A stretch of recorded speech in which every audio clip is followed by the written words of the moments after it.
God knows only 1% of you will make it to the end of this video. It's 3 minutes long, but he knew you needed to hear this. It might be uncomfortable, but it's the truth. That thing that you've been going through, that storm that you think is from the enemy, it might be from God. And this might be a shocker to you. You might be like, what? I thought this was from the enemy. This got to be a demonic attack.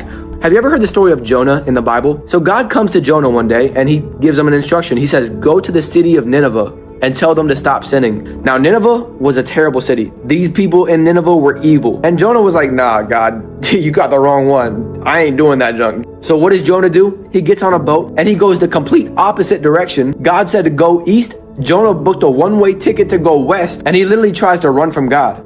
But here's the thing about running from God. You can run, but you can't hide. The Bible says God is everywhere. So Jonah is on this boat thinking he's slick, like, I ain't going to Nineveh, bro. You kidding me? I'm going the complete opposite direction. And you know what God does?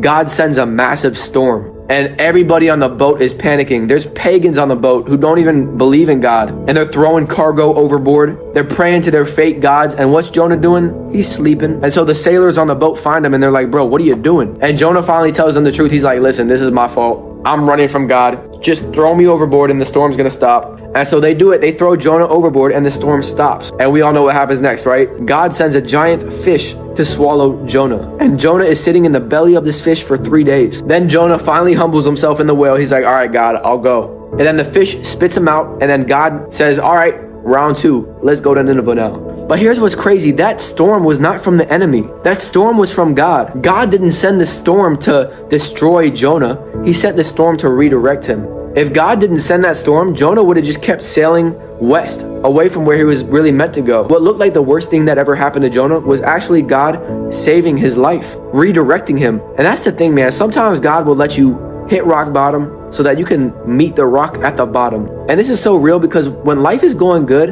and you're just living life without God, that's one of the scariest places you can be. Sometimes God will let things get chaotic in your life. He'll send a storm so that you start praying to him again. You start opening that Bible. You start realizing God is the only answer you need. So before you try to blame the enemy on the storm that's happening in your life right now, ask yourself, is God trying to get my attention? Have I been drifting from God? Have I been ignoring what the word says? Have I been trying to do everything my way and just completely forgetting about God? It might sound harsh that God would let this storm happen in your life, but maybe it's the most loving thing he could have done.